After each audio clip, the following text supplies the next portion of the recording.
Welcome back to my special edition with astrophysicist and author Neil deGrasse Tyson. His brilliant new book, Starry Messenger, Cosmic Perspectives on Civilization, is a much-needed clarion call for a belief in science and facts, that old trick to try and get through the world's complexities. Neil, let's talk about gender. Gender is probably the most divisive theme in the world right now. It's almost like you can't even talk about it without people losing their minds. And I guess at the centre of it is this core belief, which many put forward, that there is a biological science towards sex, and then there is gender. And that is an identity issue which is separate to sex and biology. What is your view of this, and why has it got so toxic, and what is the way through this debate? Yeah, so I think I have some insights there brought to you by how we end up classifying things in the universe. In the universe, very few things are discrete in what they are. There's, in almost all cases, a continuum between one kind of object and another. Now, it's hard to have conversations about continua, so you divide it up into as many categories as is sensible, and then you have a way to discuss what's going on in the universe with others. So here we have human beings, where let's go back to the bio part of this, where you have the chromosomes, X, X, X, Y. There's intersex, where one of the chromosomes is doubled up. No one is arguing that. Just give that to the biologists, and you can call that what sex? Is it male sex or female sex? I don't have a problem with that. What I do know is that in the real world, in a free country where, because I remembered some document that said the pursuit of happiness, it seems to me freedom, which is so heavily championed in the West, is accompanied by a pursuit of happiness. Okay, that's foundational to what I'm about to say. So we all know growing up that in the classroom every year, there were girls who were a little more tomboyish. In fact, tomboy, who came up with that word? They're really tom girls, right? A tomcat is a boy cat. A tom girl would be a sort of a boy girl, right? I don't know where tomboy came from, but there were tom girls. They didn't wear skirts. They wanted to play in the mud with the boys. We know they existed. There were boys that were slightly effeminate relative to the others. We know they existed. And so, but we had words for them. They were ridiculed, whatever. We live in a time now where people are emboldened to say, you know, today I feel part female and part male. All right? So today, in fact, I will be neutral to you. I will be androgynous. But you know something? If you're trained in this, you got to be A or B, you got to be a boy, you got to be a girl, you know what you're doing? You're taking your inability of your human mind. By the way, this is true for all human minds, because we got to categorize. We always have to categorize, all right? It makes it easier to think about it, but in the end, it's just lazy, all right? So you say, boy or girl, are you a boy or a girl? And then someone is androgynous, and it makes you feel uncomfortable.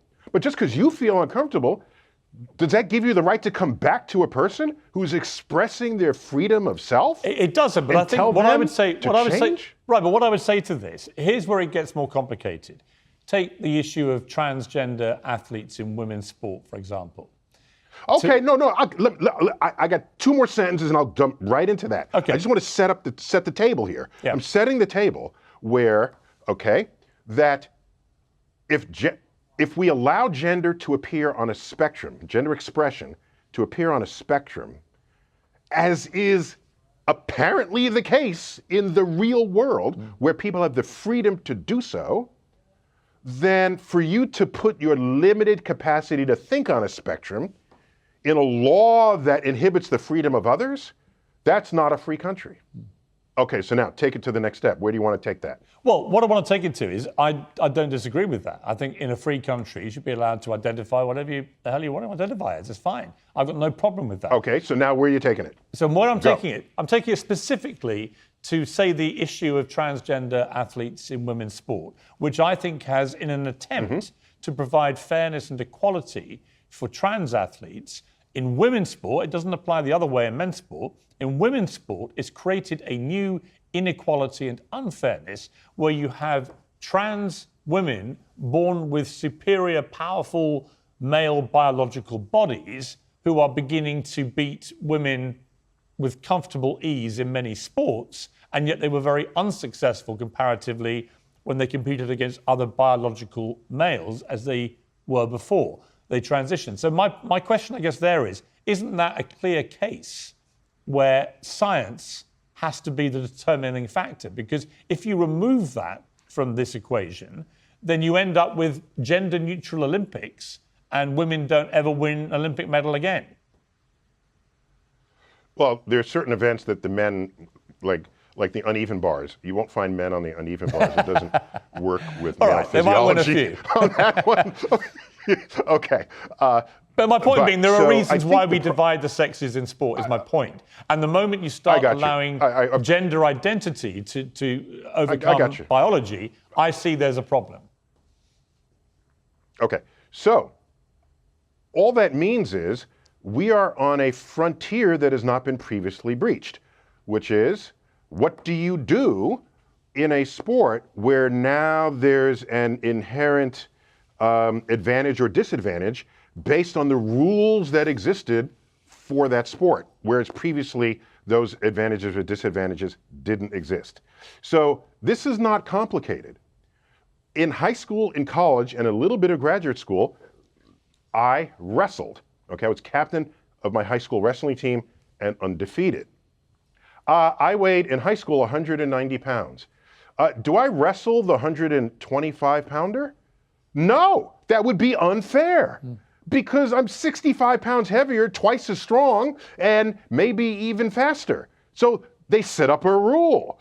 I only wrestle people my weight. Wrestling has 10 weight categories to make it an interesting contest. Okay, so let me just make this up now, just as a starter point. The transgenderism usually involves hormone readjustments, okay? Testosterone, estrogen.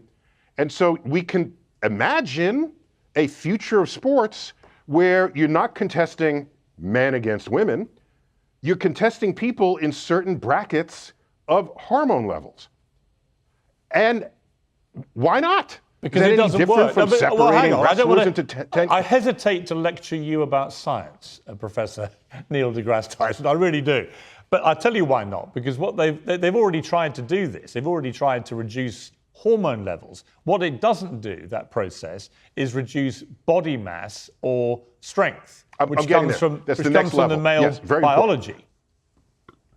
Right. If you went through puberty as a male, and then transitioned afterwards, right, then you'll have a bigger, typically bigger, stronger body. And that's where I just think it's unfair. Look, I don't have a transphobic bone in my body. Let's get there. I'm getting there. I want fairness and equality for trans athletes, but there's a big but here, I think. I'm working my way up to that. So one possibility, like I said, I'm just making this up on the fly, is you have hormone categories. If that does not solve the problem, or to the extent that it doesn't, then you put in other rules that separate who's competing with whom. Like I said, we do this all the time. Right.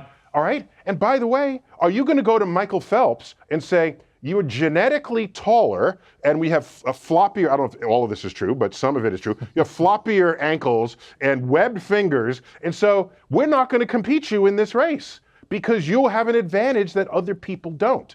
No, we don't do that, do we?